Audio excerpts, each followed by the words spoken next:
جو عمران خان نے کھیلا تھا اسمبلیاں تحلیل کرنے کا، تو وہ کارڈ بھی جو ہے لگتا ہے کو کامیابی جو ہے ان کے نصیب میں نہیں لکھی ہوئی اللہ تعالیٰ کے فضل و کرم سے۔ اور دوسری طرف جو ہے وہ توشہ خانہ والا جو ہے ہر روز ایک نیا انکشاف ہو رہا ہے۔ مرشد کا جو ہے کاروبار سارا سامنے آ رہا ہے کہ مرشد نے اسلام آباد میں رہ کے وزیر اعظم کی سرپرستی میں کیا کیا گل کھلائے ہیں اور کیا کیا کاروبار کیے ہیں۔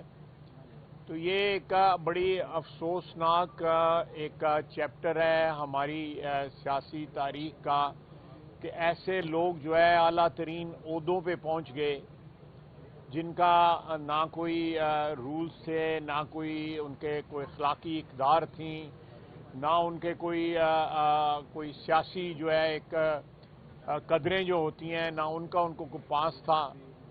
وہ صرف اور صرف اقتدار اور دولت کی جو ہوس ہے اس کو پورا کرنے کے لیے یہاں پہ پہنچے تھے، اور اللہ کے فضل سے عدم اعتماد کی تحریک جو ہے وہ ان کے خلاف کامیاب ہوئی اور پی ڈی ایم کی حکومت آئی، اور اب جو ہے وہ ایک بہت ڈیسپریٹ سچویشن میں ہے عمران خان جو ہے۔ آپ دیکھیں جس بلڈنگ کے سامنے ہم کھڑے ہیں، اس ساری اسٹیبلشمنٹ جو یہاں پہ ہے، اس میں الیکشن کمیشن کو ان کو گالیاں دیتا ہے جو ان کے موسن تھے، جنہوں نے ان کو اقتدار میں لایا اور اقتدار کو سہارا دیے رکھا، بہت سال تقریباً 3-4 سال سہارا دیے رکھا، ان کو گالیاں دیتا ہے، صبح شام گالیاں دیتا ہے۔ یہ محسن کچھ شخص ہے جو لوگ جس کے جو احسان کریں آپ کا، اس کا احسان یاد رکھنا چاہیے۔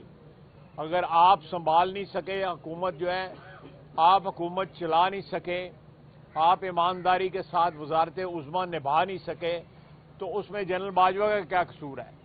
جنرل باجوہ نے تو آپ کو ہر لمحے پہ، ہر قدم پہ جو ہے وہ سہارا دیا۔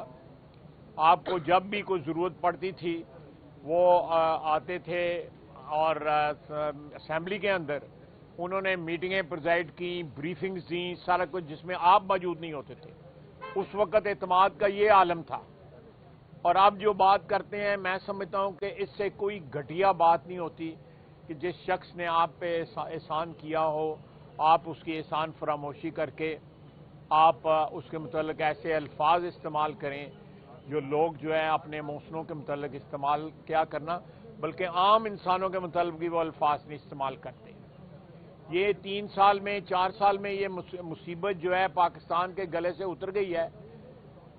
اگر یہ لمبا عرصہ یہاں پہ کاٹ لیتے تو شاید یہ ملک جو ہے وہ بچ نہ پاتا۔ یہ ملک جو ہے وہ اس وقت بھی جو ان کے 3-3.5 سال کے جو زخم لگے ہوئے ہیں اس ملک کے اوپر، وہ زخم اس وقت بھی رس رہے ہیں۔ ہم اس پہ مرہم رکھنے کی کوشش کر رہے ہیں۔ پی ڈی ایم کی حکومت جو ہے وہ اس وقت بھی چاہتے ہیں کہ یہ ملک جو ہے زخمی حالت میں رہے، اور ان کی شاید یہ انٹینٹ ہے کہ میں حکمران ہوں تو یہ ملک رہے، اگر میں حکمران نہیں ہوں تو یہ ملک جو ہے بھاڑ میں جائے، یہ قوم بھاڑ میں جائے، یہ غربت کا شکار ہو جائے، یہ تباہی کا شکار ہو جائے۔ تو ایسی صورت میں ہم انشاءاللہ تعالی، اللہ تعالیٰ کی مدد سے، اللہ تعالیٰ کی نصرت سے ہم یہ نہیں ہونے دیں گے۔ عدالتیں جو ہیں اگر ان کی مرضی کے مطابق کام کریں تو عدالتیں جو ہیں وہ ان کو جو ہے بڑی پسند ہیں۔ الیکشن کمیشن ان کی مرضی کے مطابق کام کرے تو وہ ان کو بڑا پسند ہے۔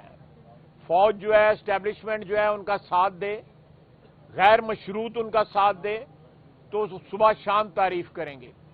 اگر قانون اور آئین کی حدود میں رہ کے ادارے کام کرتے ہیں تو وہ عمران خان کے بارے میں نہیں ہے، پھر وہ ان کو گالیاں دیتا ہے، اینٹیں مارتا ہے، ان کو غلط زبان ان کے متعلق استعمال کرتا ہے، پاگل ہو جاتا ہے۔ تو یہ ایک بڑی واضح بات ہے، اور یہ اس وقت جو پروسیڈنگز اندر ہو رہی ہیں ہم اس پہ احتیاط کریں کہ کوئی کمنٹ نہ کیا جائے۔ ہم سننے آئے تھے پروسیڈنگز جو ہیں، کچھ پروسیڈنگز جو ہیں وہاں پہ اسلام آباد ہائی کورٹ میں بھی ہوئی ہیں، تو آہستہ آہستہ اللہ تعالیٰ کرم اور فضل رکھے، قانون کا گھیرا جو ہے وہ عمران خان کے گرد تنگ ہو رہا ہے، اور پنجاب میں